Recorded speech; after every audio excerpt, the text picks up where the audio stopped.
오늘 마태복음 강의 47번째 시간입니다. 신랑과 함께 있을 동안이라는 제목으로 마태복음 9장 14절로 17절 말씀을 함께 살펴보도록 하겠습니다. 마태복음 9장 14절로 17절 말씀입니다. 다 찾으셨으면 함께 봉독하도록 하겠습니다. 시작! 그때 요한의 제자들이 예수께 나와 이르되 우리와 바리새인들은 금식하는데 어찌하여 당신의 제자들은 금식하지 아니하나이까? 예수께서 그들에게 이르시되 혼인집 손님들이 신랑과 함께 있을 동안에 슬퍼할 수 있느냐? 그러나 신랑을 빼앗길 날이 이르리니 그때에는 금식할 것이니라. 생배 조각을 낡은 옷에 붙이는 자가 없나니 이는 기운 것이 그 옷을 당겨 헤어짐이 더하게 되며 새 포도주를 낡은 가죽 부대에 넣지 아니하나니 그렇게 하면 부대가 터져 포도주도 쏟아지고 부대도 버리게 됩니다. 새 포도주는 새 부대에 넣어야 둘이 다 보존되느니라. 아멘. 우리는 계속해서 예수 그리스도의 권위에 대해서 살펴보고 있는 중에 있습니다. 첫 번째 문단을 통해서는 구원받을 자격이 없는 자들이 구원받는 것을 통해서 그의 권위가 전인격적이고 전인류적이며 또 전적인 자발성을 끌어내는 권위라는 것을 저희가 함께 살펴본 적이 있습니다. 그리고 두 번째 문단에서는 구원받은 자들의 반응을 보면서 따라가야만 하는 예수 그리스도의 권위가 무엇인지 보았습니다. 사람들은 폭풍을 잠재우고 돼지떼를 몰살시키고 중풍병자를 치료시키는 예수님의 권위와 능력을 원하지만 예수님이 보여주신 권위는 폭풍우 가운데 주무시고 두 사람을 자유하게 하시고 중풍병자의 근본적인 죄를 용서하는 권위를 보여줍니다. 무엇을 부정해야 될지, 무엇을 따라가야 될지가 두 번째 문에서 극명하게 대조되면서 보여지는 것이라고 말씀드린 적이 있습니다. 그리고 오늘 세 번째 문단에 이르게 되었습니다. 오늘 본문은 세 번째 문단을 여는 강화입니다. 예수님은 금식에 대한 논쟁을 하기 시작하십니다. 그때라고 이야기하면서 마태는 앞선 논의를 잇는 표현을 하면서 요한의 제자들을 등장시킵니다. 그리고 그들은 바리새인과 같은 질문을 합니다. 어찌하여 당신의 제자들은 금식하지 아니하나이까? 예수님이 이때 대답하십니다. 신랑이 함께하는 동안 혼인집의 손님들은 슬퍼할 수가 없다. 그리고 금식할 때는 신랑을 빼앗기는 그날에 너희가 금식하게 될 것이다 라고 이야기하십니다. 그리고 이어서 두 가지 비유를 덧붙이시는 거죠. 낡은 옷에 생배 조각을 붙이는 것, 그리고 새 포도주는 새 가죽 부대에 넣어야 된다는 것에 대해서 비유를 덧붙이는 것입니다. 여러분, 비유라고 하는 것은 보다 효과적으로 메시지를 전달하기 위해서 필요한 겁니다. 물론 성경 내에서 메시지를 은폐하기 위해서도 비유가 필요했지만 많은 경우 비유라고 하는 건 효과적인 수단, 전달하는 데 있어서 효과적인 수단으로 사용되는 것이 일반입니다. 근데 오늘 예수님이 하신 대답에 이어지는 비유들은 조금 난데없이 등장해요. 그렇죠? 왜 금식하지 않느냐? 라고 하니까 예수께서 야, 금식엔 때가 있어! 라고 이야기하십니다. 그럼 이어지는 비유는 뭐가 돼야 돼요? 그 금식할 때가 있다는 것을 보조하고 지지하는 내용이 들어와야 돼요. 예를 들면 장례식장에는 검정색 정장을 입어야 돼. 무채색 정장을 입어야 돼. 혹은 결혼식장에서는 친구의 결혼식장에 갔을 때는 하얀색 원피스를 입으면 안 돼. 라고 이야기하는 등의 때에 맞는 때에 맞는 복식과 장식과 태도에 대한 이야기가 나와야 되는데 오늘 본문에서 이어진 비유는 어떤 거예요? 옛 것이 새 것을 담을 수 없다는 비유를 하고 있다는 거예요. 좀 말이 안 맞는 거예요. 금식할 때가 있다고 이야기하셨는데 이어지는 비유는 새 것과 옛 것이 함께할 수 없다는 비유를 지금 하고 계시는 거거든요. 그렇다면 왜 굳이 이러한 비유를 통해서 예수님께서는 자신의 주장을 지지하고 또 보조하고 있는가에 대해서 우리가 자연스럽게 생각을 해봐야 합니다. 이렇게 성경을 보다가 자연스럽지 않은 논리의 전개가 있으면 우리는 그 안에서 그 논리의 전개를 통일시켜주거나 하나도 이어지게 해주는 하나의 중심되는 사상을 하나씩 꼭 찾아봐야 돼요. 자, 그럼 오늘 이 비유가 오늘 예수님의 이 메시지에 적절할 수 있는 이유가 무엇인지 함께 찾으면서 세 번째 문단을 통해서 마태가 강조하고자 하는 예수님의 권위가 무엇인지 우리가 함께 이해할 수가 있을 겁니다. 자, 먼저 그러면 예수님께서 하신 대답이 어떤 의도인지 우리가 먼저 살펴봐야만 해요. 왜요? 비유라는 건 지금 이 의도에 대해서 보다 효과적으로 전달하기 위해서 지금 도입이 된 거거든요. 그러니까 예수님이 무슨 말씀을 하시는지 먼저 알고 있어야 이 비유가 맞는지 안 맞는지에 대해서 우리가 조금 더 정확히 이해할 수가 있다는 것입니다. 제가 설교를 하면 항상 말이 좀 빨라져요. 그러니까 말이 빨라지면 좀 이렇게 표시를 해주셔야 돼요. 너무 빠르다고, 알았죠? 어떻게 표시하면 좋을까요? 네. 설교 듣다가 갑자기 이렇게 물고 나면 서시면 제가 왜 저러지? 아, 내가 지금 빠르구나. 이렇게 인식할 수도 있으니까. 자, 그럼 우리 먼저 예수님의 의도를 좀 살펴봅시다. 자, 왜 금식을 하지 않는지에 대해서 요한의 제자들이 묻자 예수님께서 이렇게 대답하십니다. 혼인집 손님들이 신랑과 함께 있을 동안에 슬퍼할 수 있느냐? 없다는 거죠. 그러나 신랑을 빼앗길 날이 이르리니 그때는 금식할 것이다. 지금 예수님은 금식과 슬픔을 같이 사용하셔요. 그렇게 하시면서 금식과 슬픔은 때가 있다. 그리고 지금은 그 때가 아니다 라고 이야기를 하십니다. 그럼 이 때를 결정하는 기준은 뭐예요? 오늘 본문에서 신랑이죠. 신랑이 있으면 금식하지 않고 슬퍼하지 않아도 돼. 근데 신랑이 없으면 금식을 하게 될 거야 라고 이야기하고요. 마태복음에서 처음으로 예수님께서 자신의 죽음에 대해서 암시하시면서까지 지금 금식의 때에 대해서 이야기하시는 거예요. 금식에는 때가 있어. 언제야? 금식은 신랑이 없을 때 하는 거야. 그리고 지금 신랑이 있으니까 금식하지 않아도 돼 라고 이야기하는 거예요. 이러한 예수님의 대답에는 무엇이 남겨졌습니까? 자기가 곧 신랑이다 라는 이야기예요. 여러분, 실제로 이스라엘 백성이 금식을 행하는 것에 있어서 공식적으로 4차례를 해요. 1년에. 대속죄일이 있고 예루살렘의 멸망과 관련해서 3차례 더합니다. 그런데 특별하게 특별한 열심을 가지고 있는 바리새인들은 일주일에 2번씩 꼭 했어요. 목요일하고 월요일날이에요. 그러니까 이들은 금식이 굉장히 일반적이고 생활에 가까운 거예요. 그런데 금식이 지정된 날인데도 불구하고 하지 않는 날이 딱 하나가 있어요. 바리새인들은 목요일하고 월요일날 꼭 금식을 해야 되거든요. 자기 열심을 보여주기 위해서. 그런데 얘네들도, 이 바리새인들도 이날에는 절대 금식을 안 해. 그날이 언제일까요? 제 생일? 그렇진 않을 거예요. 그렇죠? 자, 그날은 결혼잔치예요. 결혼식이 있는 날에는 금식을 하지 않습니다. 지금 예수님이 이것을 정확히 하시는 거예요. 결혼식인데, 신랑인데 어떻게 슬퍼하느냐라고 물어보시는 거죠. 자, 물론 당연히 지금 예수님께서 실제로 결혼하시는 중은 아니에요. 뭐 다빈치 코드도 아니고 예수님이 마리아하고 결혼하셔서 어떤 애를 낳으신 게 아니란 말이에요. 그래서 예수님이 지금 실제로 결혼하시는 것도 아니고 실제로 혼인잔치에 계신 것도 아니에요. 다만 구약의 배경에서 혼인잔치는 계속해서 메타포로 사용이 되어 있어요. 어떤 비유로 사용이 되어지는 거예요. 어떤 상징으로서. 어떤 상징?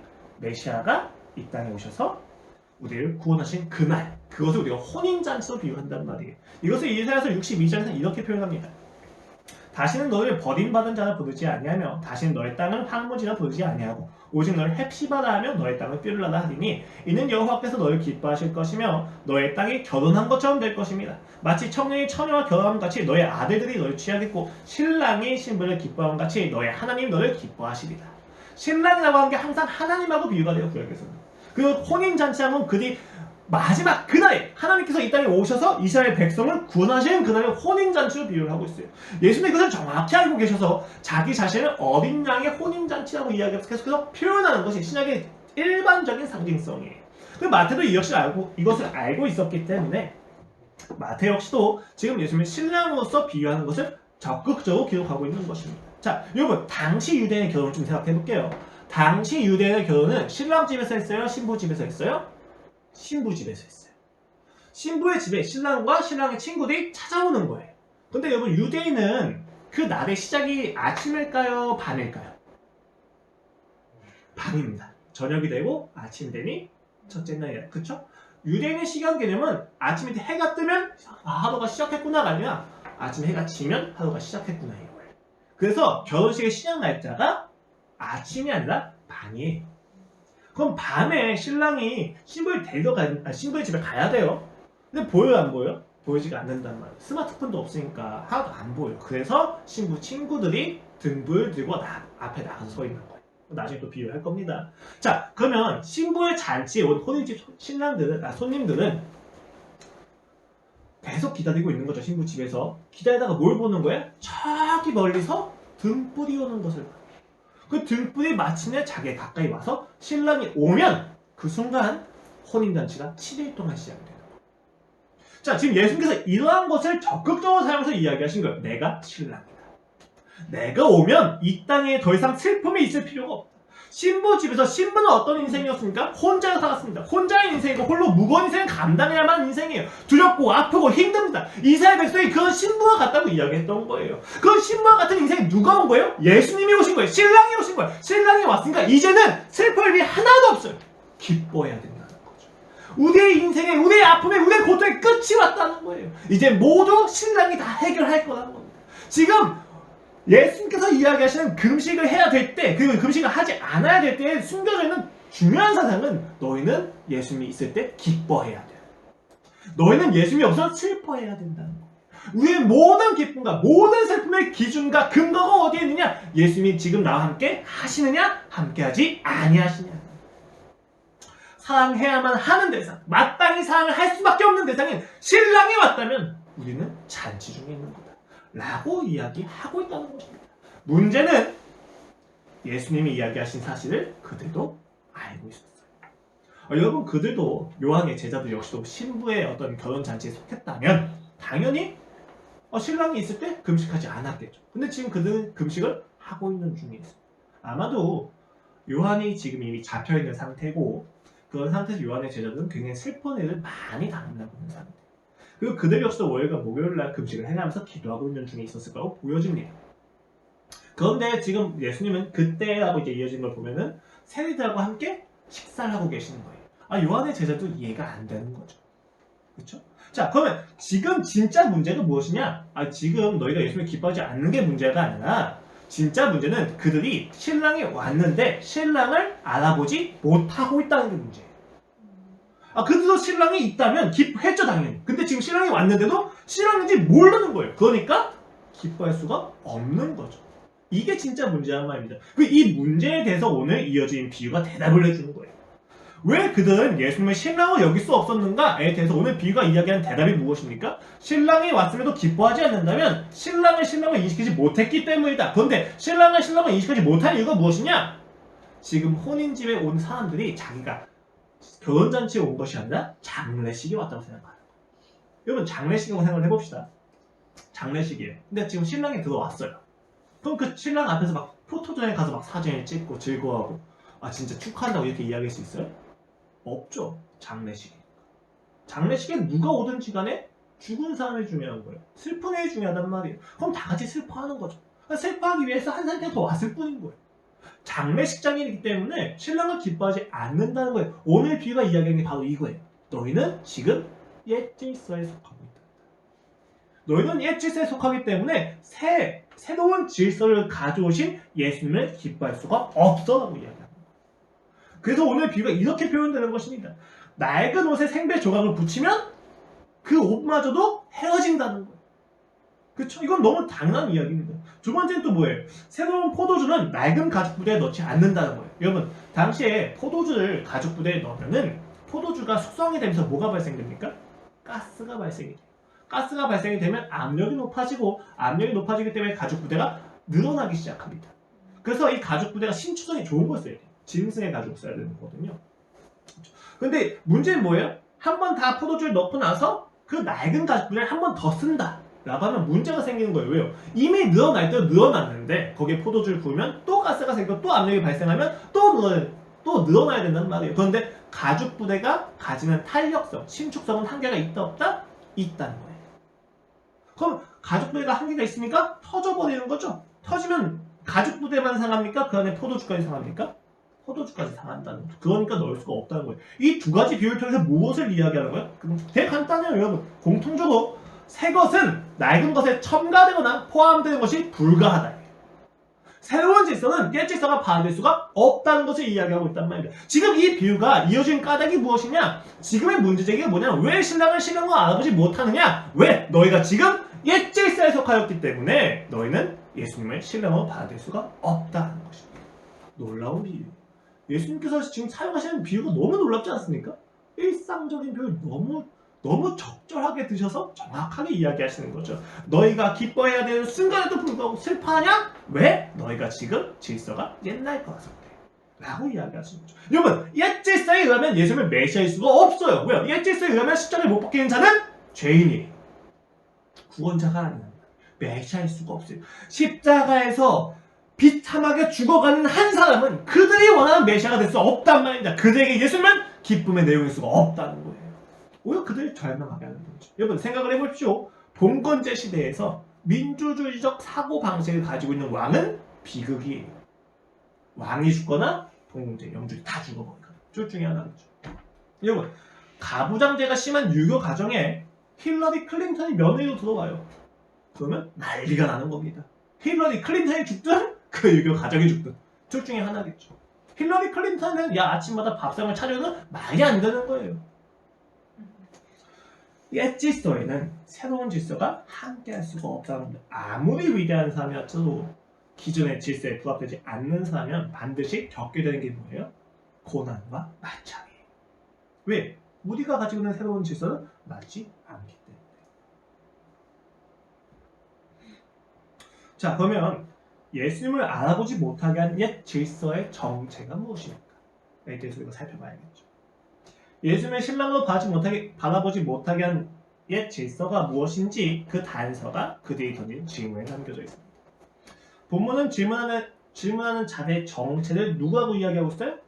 요한의 제자들이라고 이야기하고 있죠. 그런데 누가복음과 마가복음을 보면 지금 이렇게 질문하는 자들이 누군지에 대해서 특정하지 않아요. 오히려 특정하는 어떤 인칭 대명사를 쓰는데 인칭 대명사 안에서는 바리새인이라고 보여지는 게 좀 더 일반적인데 지금 마태는 이 사람을 요한의 제자들이라고 지칭을 합니다. 그럼 마태가 왜 굳이 요한의 제자들이라고 언급하느냐라고 했었을 때 이런 언급을 통해서 우리 마태의 의도를 볼 수가 있다는 거예요. 자, 그 요한의 제자들이 묻는 게 되게 웃겨요. 우리와 바리새인들은 금식하는데 어찌하여 당신의 제자들은 금식하지 아니하나이까? 여러분 이 질문 자체가 말이 안 되는 거고요. 지금 마태 공동체 안에 있기 때문에 바리새인들에 대한 개신교, 그리스도인의 인식은 이미 나빠요. 바리새인들은 하나님을 받지 않고 결국 죽음에 이르게 한 사람이구나에 대한 인식이 있단 말이에요. 그쵸? 그런데 지금 이 요한의 제자들이 뭐라고 얘기하는 거예요? 우리와 바리새인들은 이라고 하면서 동일시하고 있다. 웃긴 거죠? 지금 요한의 제자들도 바리새인과 똑같은 사람들이 돼버리는 거예요. 여러분 원래 유대교에는 세 가지 분파가 있죠. 사두개인, 바리새인, 그리고 에세네파. 그리고 요한의 제자들은 에세네파에 속하였다고 봐요. 되게 재밌는 건 사두개인하고 바리새인들은 예수님을 죽이는데 정치적으로 가담을 했어요. 근데 에세네파는 사실상 정치적으로 반대는 안 하는 사람들이었습니다. 그럼 에세네파다가 지금 에세네파의 영향을 받은 사람들이 마태 공동체에 있을까 없을까 했을 때 분명히 있었을 거예요. 근데 그 요한의 제자들이라고 하는 이유 하나 때문에 에스네파라고 하는 이유 하나 때문에 자신들이 정치적으로 예수님을 죽이지 않았다는 이유 하나 때문에 자기의 의를 내세우는 것에 대해서도 마태는 보기에 싫었어. 그렇기 때문에 지금 요한의 제자들을 굳이 언급하면서 그들과 요한의 제자들과 바리새파가 똑같다는 것을 정확히 한번 언급해주면서 넘어갑니다. 자, 근데 언급하는데 그냥 아무 근거 없이 언급하지는 않아요. 요한의 제자들하고 바리새파하고 어떤 게 동일합니까? 율법을 통하여 의를 이루려고 한다는 점에서 동일하다. 그래서 이것이 지금 금식으로 표현된 겁니다. 오늘 이 금식 논쟁은 금식의 본질이 무엇이냐에 대해서 이야기하려는 게 아니에요. 여러분. 옛 질서와 새 질서가 무엇인지를 대조하는 거에 지금 관심이 있는 것입니다. 자, 그렇다면 지금 에스네파가 가지고 있는 차별성과 독특성보다는 유대교 분파로서 가지고 있는 공통점이 강조가 되고 있다는 거죠. 자, 그러면 지금 이들이 공통적으로 하고 있는 게 금식인데 이게 사실 되게 웃긴 이야기예요. 왜냐하면 에스네파는 모세 오경은 소중히 여기지만 구전 전통은 지키지 않았던 사람이에요. 근데 월요일과 목요일마다 금식을 하는 거는 모세 오경이 아니라 구전 전통이에요.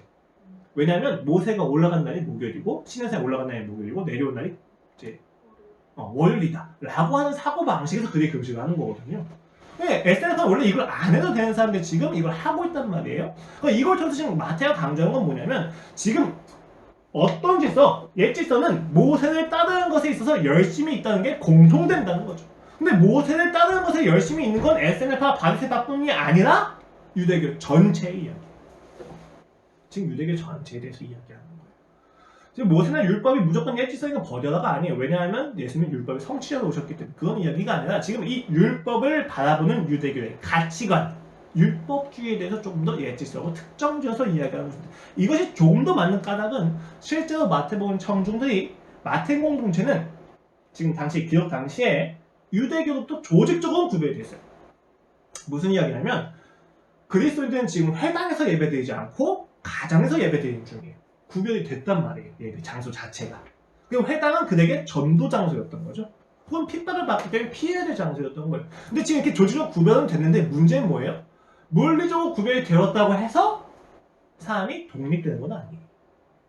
우리가 엄마 아빠를 떠난다고 해서 엄마 아빠의 모든 영향력부터 독립되는 건 아니란 말이에요. 지금 마태 공동체가 마찬가지예요. 그리스도를 믿는 믿음은 모였는데 여전히 유대교의 영향에서 자유롭지가 않은 거죠. 정신적으로, 심리적으로, 사회적으로. 그런 상태에서 마태가 쓰는 거죠. 너희가 이제는 옛 질서의 유대교의 사고방식을 버려야 돼.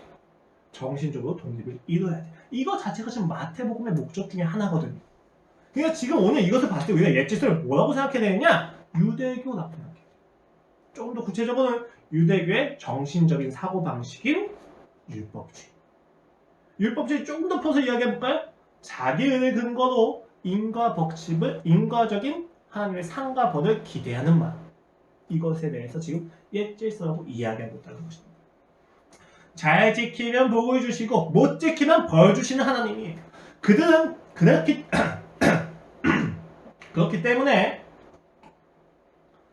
유대교는 하나님에 대한 이해를 추구하는 것보다는 그들이 얼마나 율법을 잘 지킬 수 있을까에 대해서 조금 더 관심을 가지는 자들. 이거 되게 재밌는 거거든요. 여러분, 유대교는 무엇에 대한 신앙입니까? 하나님에 대한 신앙이에요. 유일신 하나. 근데 되게 재밌는 건 하나님에 대한 이해는 하나도 없어요. 뭐가 중요해져요? 이 하나님께 잘 보일 수 있는 율법이 무엇입니까? 훨씬 중요해지는 거예요.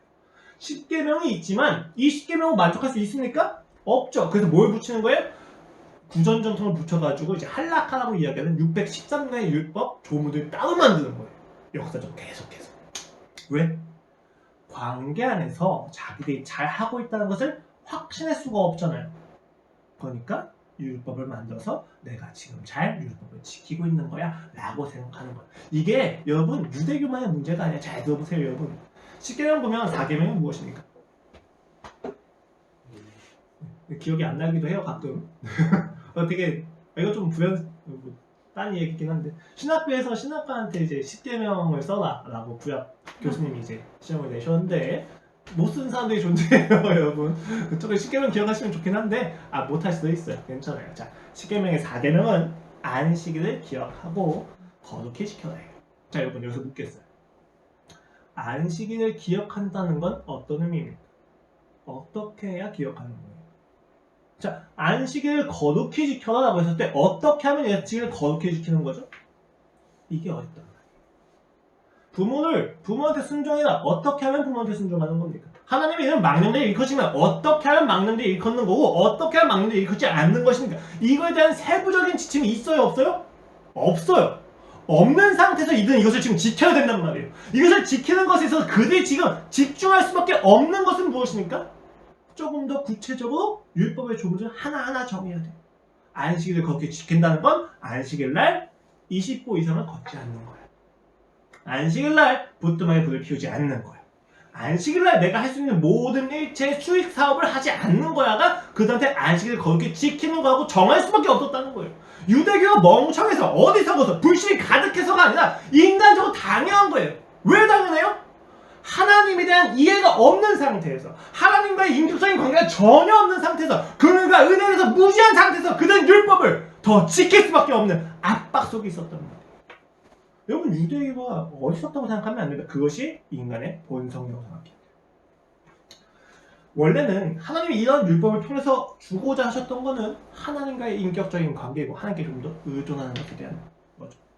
근데 그들이 하나님에 대한 이해를 버리니까 그들 스스로 하나님을 잘 섬기고 있다는 것에 대한 증거와 확신이 필요해요. 그 확신을 위해서 율법을 하나하나 만들 수밖에 없었다는 거예요.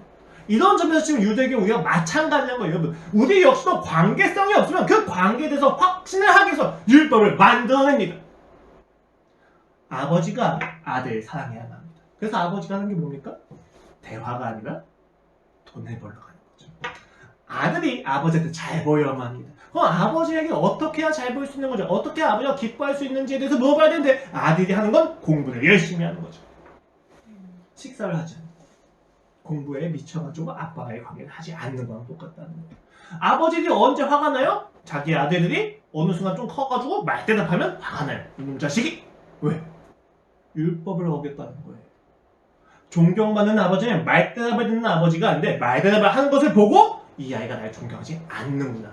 율법을 어겼으니까 얘는 벌을 받아야 되는구나 라고 생각을 한단 말이에요. 뭐가 문제입니까? 아들에 대한, 아버지에 대한 이해가 서로 없다는 게 그게 문제에 있어요. 서로가 서로를 이해하지 않는 상태에서 서로가 서로를 알려고 하지 않는 상태에서 관계에서 서로의 관계를 유지해야 되고 그 관계를 누려야 되니까 그들이 내세울 수밖에 없는 것이 바로 율법이란 말이에요. 그래서 오늘날 우리도 마찬가지라는 거예요. 하나님과의 관계를 우리가 확신하지 못하면 우리의 삶에서 나타나는 게 무엇입니까? 율법이에요. 윤리, 도덕성. 내가 이것을 잘 지키면 하나님과의 관계가 좋은 것처럼 착각이 된다는 거예요. 신학생들과 목회자들의 가장 큰 맹점, 가장 큰 위험. 내가 열심히 사역하면 하나님과의 관계가 좋은 거예요.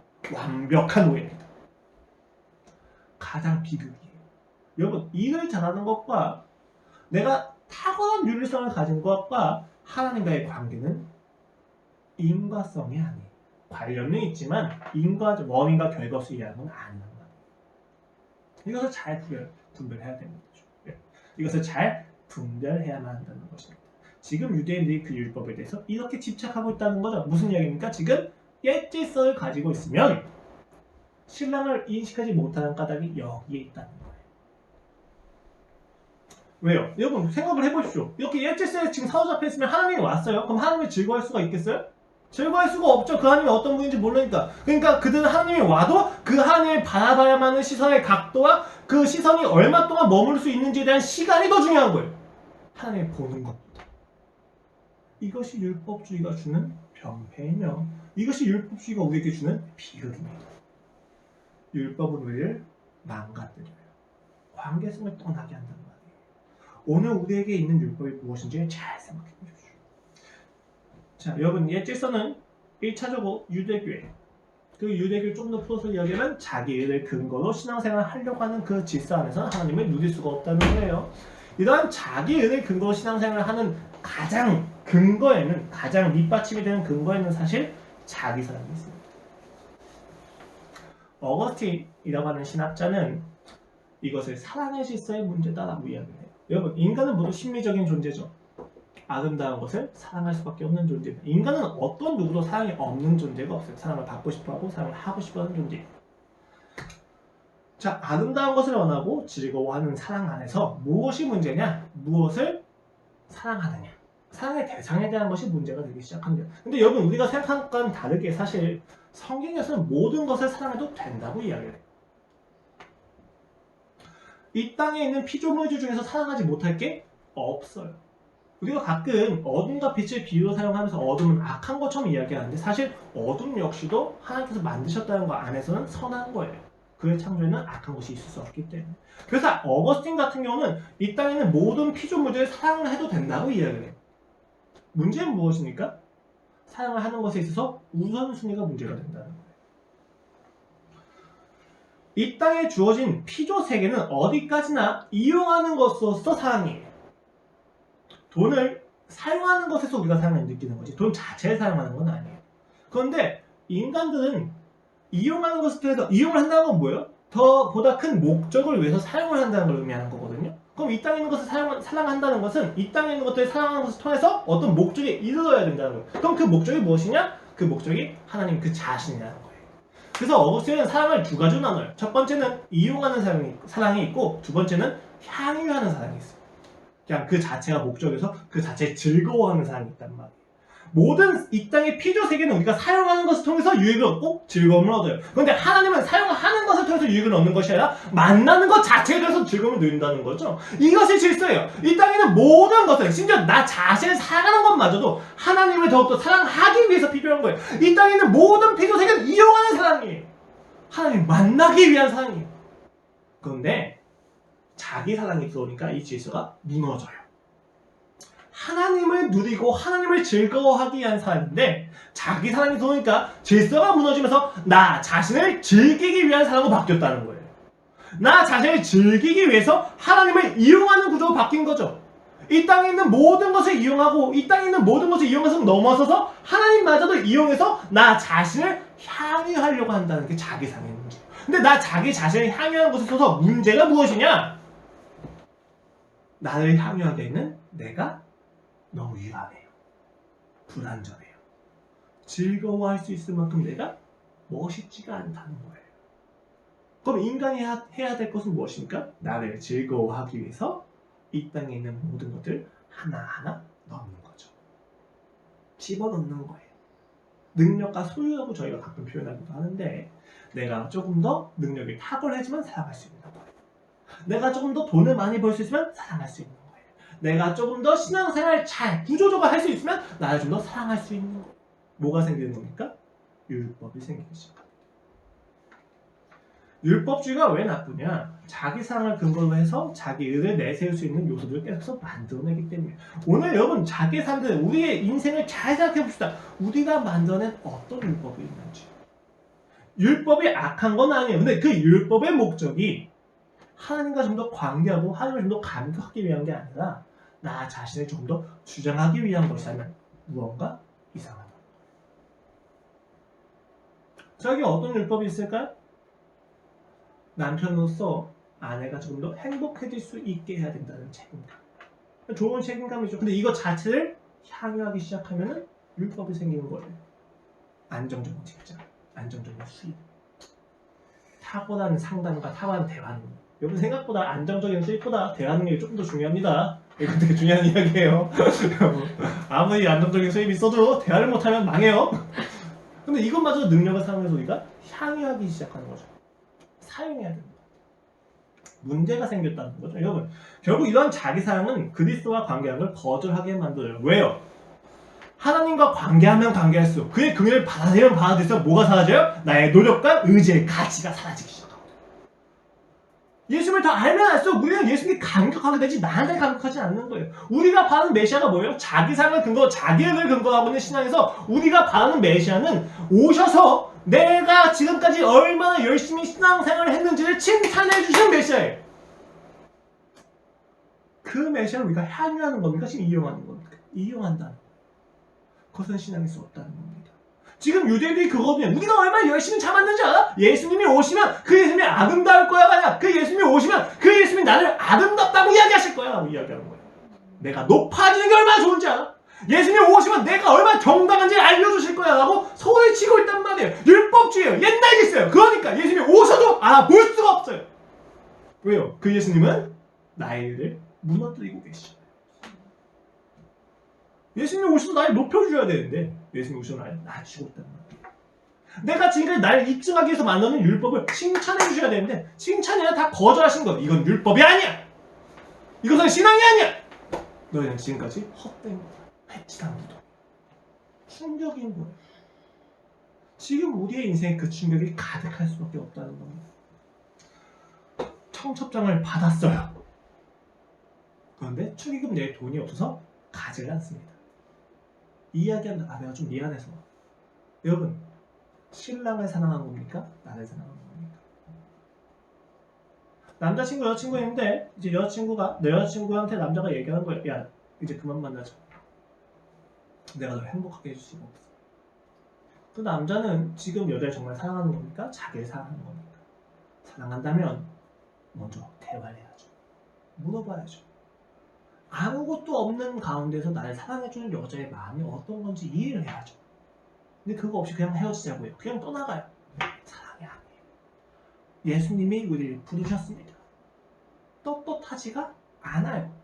윤리적이지도 않고 도덕적이지도 않아요. 참혹합니다. 그래서 초대를 거절합니다. 우리는 지금까지 무엇을 사랑하고 있던 것입니까? 우리가 사랑하고 있는 건 정말 예수님 맞았습니까? 그리스도인의 회개는 부가적인 얘기지만 그리스도인의 회개는 내 죄가 드러났을 때 이 죄에 대한 모든 심판을 받는다 할지라도 나는 예수님이 좋아요. 이게 회개거든요. 근데 많은 사람들이 그 죄의 심판을 피하기 위한 것을 회개라고 생각을 해요. 잘못된 사고방식이에요. 그것은 예수님을 사랑하는 것이 아니라 나를 사랑하는 거죠. 나를 사랑하기 위해서 예수님을 믿는 거하고 예수님을 사랑하기 때문에 나를 사랑하는 거하고는 전혀 다른 이야기예요.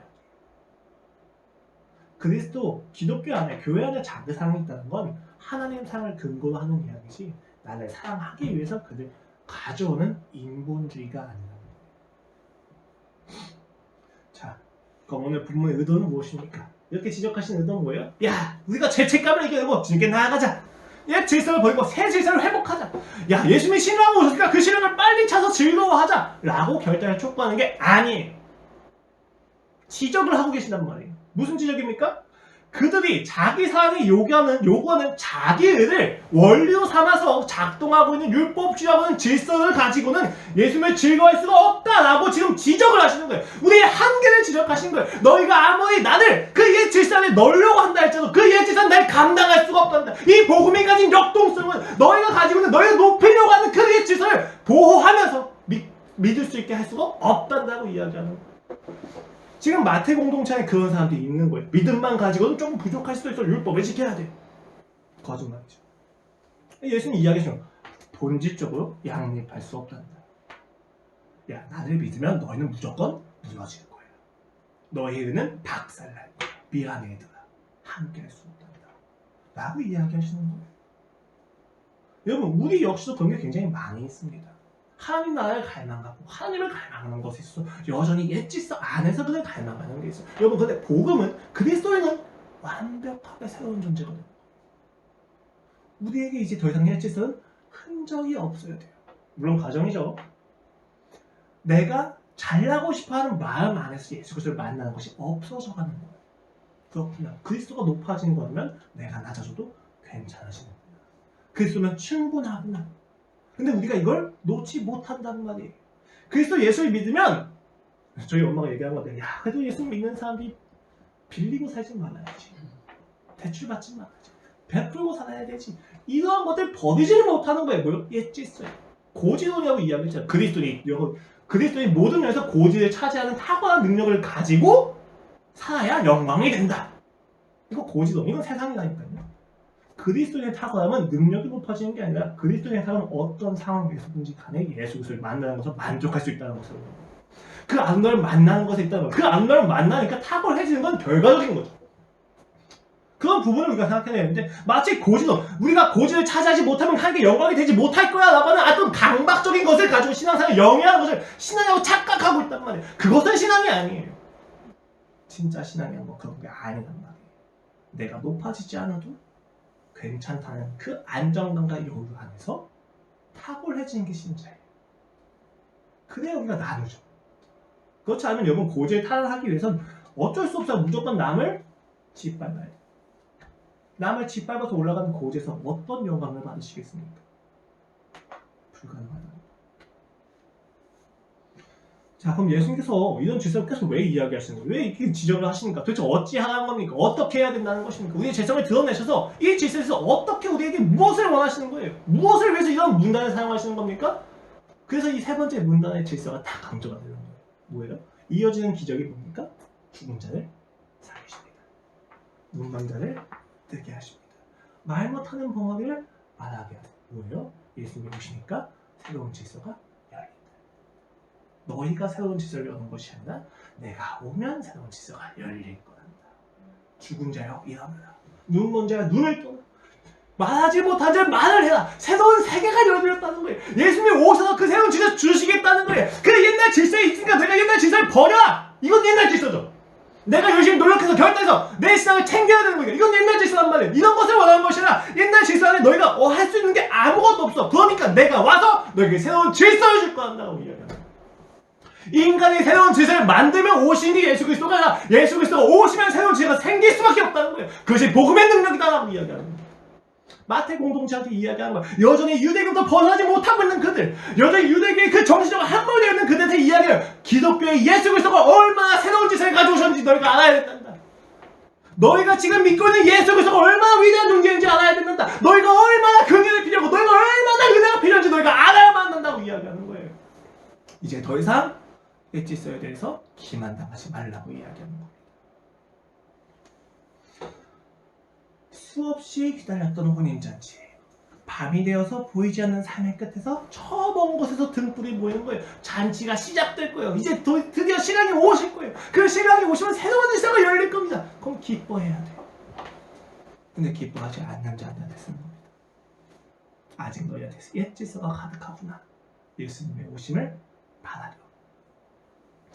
그리스도의 권위가 실제로 드러나는 8에서 9장의 내용 속에서 세 번째 문단이 가진 권위의 강조는 새로운 질서의 주체로서 예수님입니다.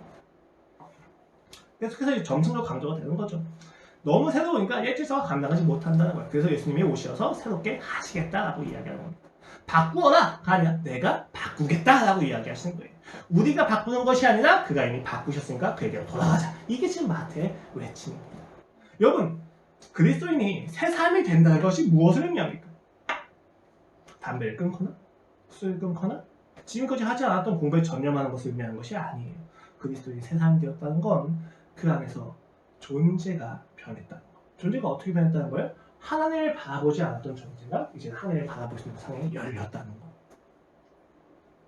이제 그 안에 싸움을 하는 건 있어요. 현실이라고 하는 거 이제 이미 아직 속에서 그건 이제 나중에 또 말씀을 드리도록 할게요. 여러분, 이제 우리는 찾아오신 예수님에 대해서 감격할 수 있는 존재가 되었다. 이게 새 사람이에요. 하나님께서 우리 안에서 일하시고 작용하시는 것에 대해서 인식할 수 있는 삶이 되었다는 것. 그것이 바로 새 삶이 되었다는 이야기입니다. 그것이 의미예요. 새 삶이 되었다는 건 능력으로 탁월해졌다가 아니에요. 그러니까 여러분, 그리스도인이라고 해서 무조건 윤리적으로 살 거고 기대할 수가 없어요. 그리스도인이나 윤리적이지 못한 사람이 많습니다. 저도 마찬가지. 다 출발 사람이 좀 다르거든요. 그 안에서 개선되는 건 확실하지만 절대적인 기준에서의 윤리를 넘어서는 것이 그리스도인이라고 생각한다는 건 율법주의입니다. 그럴 수 없습니다. 다만 그리스도인은 어떤 상황에서든지 간에 그리스도에게 감격하는 사람들이에요. 그 감격으로 인해서 자기 인생과 그 부여된 만큼 개선되는 건 있을 거죠. 즉 그 부분에서 우리가 좀 초점을 잡아야 된다는 이야기입니다. 새 사람이 된다는 건 예수님을 사랑하는 질서가 잡힌 사람이라는 겁니다. 새로운 질서죠. 여러분, 오해하지 마십시오. 기도하지 말라는 이야기도 아니고 말씀 읽지 말라는 이야기도 아니에요. 쓸모없다는 얘기는 더더욱 아닙니다. 기도하고 말씀하셔야만 해요. 되게 중요한 겁니다. 왜요? 대신 기도와 말씀의 본질과 목적이 그리스도에 대한 감격에 있다는 것. 그것이 나도 하여금 정당하게 만들어주는 게 아닙니다. 기도하고 말씀을 보면 볼수록 우리가 그리스도에 대한 감격이 있어야 돼요. 이것이 이제 나에게 찾아오신 예수님에 대한 감격이 넘쳐나야 된다는 거죠. 그것이 없다면 이것은 조금 문제가 있다는 이야기예요. 그때는 다시 한번 살펴봐야 된다고 이야기하는 거죠. 여러분, 왜 우리의 삶이 불안할 수밖에 없습니까? 왜 우리의 미래가 불안해요? 간단하죠, 여러분. 내가 내 인생을 책임져야만 하기 때문입니다. 자기 사랑이에요. 내가 내 인생을 책임져야만 하는 당위성은 내가 능력이 있어야 된다는 이야기예요. 내 인생에서의 내가 능력을 가지고 내 능력으로 내 인생을 하나하나 극복해 나가면 만족하겠다는 거거든요. 여러분, 인간이 미래에 대해서 가지는 불안 자체를 나쁘게 생각하지 마세요. 왜요? 그 불안이 우리로 하여금 하나님께 이끌어가는데 우리는 그 불안을 계속 해결하려고 해요. 이것 자체가 자기 사랑이에요. 불안은 해결할 것이 아니라 만나야 되는 이야기예요. 왜 우리 끊임없이 불안을 해결하려고 할까? 우리가 하나님과의 관계가 떠나면 불안이 생길 수밖에 없어요. 근데 그 불안 속에서 계속 극복하는 거죠. 극복하면 극복할수록 더 큰 불안이 생기는 거예요. 키가 커지기 원해서 키가 커졌어요. 키가 커진 이후에는 근육이 더 벌크업 되기 원하죠. 벌크업 되기 원하면 그 다음에는 이것만 가지고는 불가능하니까 능력이 더 탁월해지길 원할 거예요. 돈을 많이 벌길 원하겠죠. 돈이 많이 벌어지면 그 다음에 생각할 여자가 필요하다. 사랑이 필요하다. 사랑이 생기기 시작하면 더 다른 새로운 사랑이 필요할 거예요. 또 다른 자극이 필요한 거죠. 이 인간의 불안을 해결할 수 없는 존재예요. 무엇을 가지든지 간에 무엇이 해결됩니까? 아무것도 해결될 수 없어요. 왜요? 이 땅에 주어진 모든 것은 향유하는 것으로 주어진 것이 아니라 사용하기 위해서 주어진 거예요. 내가 키를 커졌다면 커진 것을 사용해서 하나님을 사랑해야 되는 거고, 키가 작다면 그냥 작은 것을 통해서 사랑해야 된다는 말이에요. 우리가 그것을 받아들이지 않는 거예요. 왜? 내가 높아져야 돼서. 내가 높아져야만 만족할 수 있어. 자기 사랑입니다. 그리스도의 십자가로 돌아가시면 아실 거예요. 여러분이 장례식이 아니라 이미 혼인잔치에 와 있다는 것을. 십자가만이 그것을 전환시켜줍니다. 여러분에게 주어진 불안이 슬퍼할 내용이 아니라 기뻐할 내용이라는 것은 십자가에만서 확인되는 거예요. 여러분, 물론 우리는 현실 속에서 살아가기 때문에 전쟁터에 속합니다. 신자는 전쟁을 해야 돼요. 싸워야 됩니다. 다퉈야만 합니다. 당연한 이야기죠, 여러분. 그런데 우리가 싸우는 방식은 세상하고는 조금 달라요. 세상은 내가 높아져야 돼요. 그래야 이겨낼 수 있는 거예요. 그런데 우리는 이미 끝난 싸움을 싸우고 있어요. 수도는 점령이 됐습니다. 근데 지방은 아직 반란군이 있는 거예요. 그럼 그 반란군하고 싸울 때 신자가 가져야 될 가장 중요한 힘은 뭐냐면 이미 수도가 함락되었다는 사실을 상기하는 거예요. 수도가 함락되었다는 사실을 잊을 때마다 우리는 어떤 일을 합니까? 내가 더 높아지고 내가 좀 더 능력이 있어야 되고 내가 보다 람보가 되어야 되는 거죠. 여러분, 근데 람보라고 하는 영화 자체도 사실 전쟁에 대한 트라우마를 다루고 있는 거죠. 사실 우린 그런 것을 잘 봐야 돼요. 여러분. 내가 높아져서 내가 열심히 살아내고 내가 모든 것을 극복해내면 내가 만족할 수 있을 거라고 생각하는데 내가 극복한 거에 대한 만큼의 책임이 나한테 남아. 그것은 승리가 아닙니다. 패배죠. 그리스도인의 승리는 좀 다릅니다. 우리는 예수님께서 이미 오셔서 승리하셨다는 것을 묵상하는 것을 통해서 거기서 얻어지는 힘으로 이때서 싸워나가는 것. 이것이 새로운 질서에 싸워나가는 방법입니다. 매일매일 혼인잔치를 경험하십시오. 매일매일 그리스도의 오심을 경험하셔야 합니다. 저번 주에 말씀드렸잖아요. 우리는 긍휼이 필요한 존재예요. 긍휼이 필요한 존재에게 예수님이 오셨을 때 우리는 기뻐하는 거예요. 그 기쁨으로 이겨나가는 거고 그 기쁨으로 율법을 행해나가야 되는 것입니다. 슬픔 가운데서 극복해야 된다고 하는 당위 속에서 율법을 지키는 유대교는 다른 거예요. 유대교는 오지 않은 자를 기다리기 위해서 열심히 사는 거고 그리스도인은 이미 오신 예수님을 알기 때문에 금식하는 거예요. 이게 다르다라고 마태복음이 이야기하는 것입니다. 말씀을 정리하겠습니다.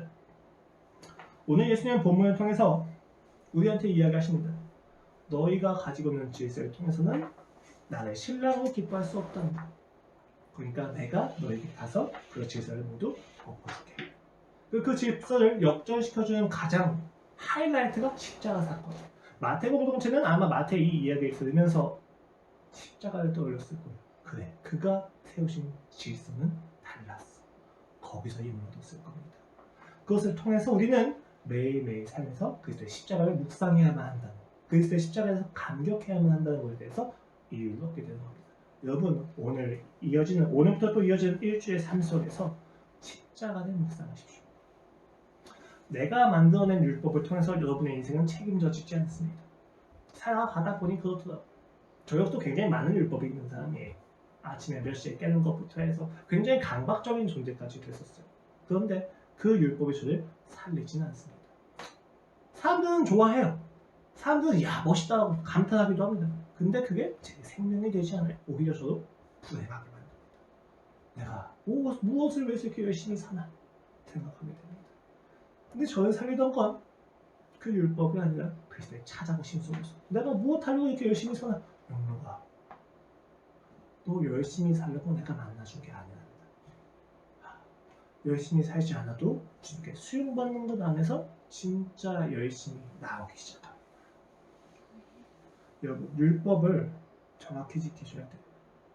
그리스도를 사랑하는 것 안에서. 그것을 이야기하기 위해서 오늘 마태복음에서는 강조가 되는 겁니다. 다음 주부터는 또다시 이 새로운 질서를 가져오신 예수님에 대해서 우리가 함께 더 깊이 살펴보도록 하겠습니다. 여러분에게 새로운 질서가 임했습니다. 예수 그리스도가 임했습니다. 예수 그리스도께서 오셨습니다. 그러니까 그 새로운 질서를 충분히 기뻐하십시오. 신랑이 왔습니다. 그 기뻐하심을 통해서 여러분의 매일매일이 보다 더 큰 기쁨으로 넘쳐나기를 소망합니다. 기도하시겠습니다. 하나님 아버지, 감사합니다. 오셔서 감사합니다. 내게 새 질서를 주셔서 감사합니다. 나는 지금까지 얽어매던 수없이 많은 그 율법들이 나를 살리는 것이 아니라 죽인다는 것을 이제야 발견했습니다. 주여, 이 율법은 주님을 만날 수가 없습니다. 그러니 주님 오셔서 내 모든 율법을 무너뜨려 주시옵소서. 그래야 주님을 만나게 하소서. 아버지, 이제는 지칩니다. 내 방식과 내 힘으로 사는 것에 지칩니다. 내 방식과 내 힘에는 한계가 있어서 아버지 내 인생을 책임질 수가 없습니다.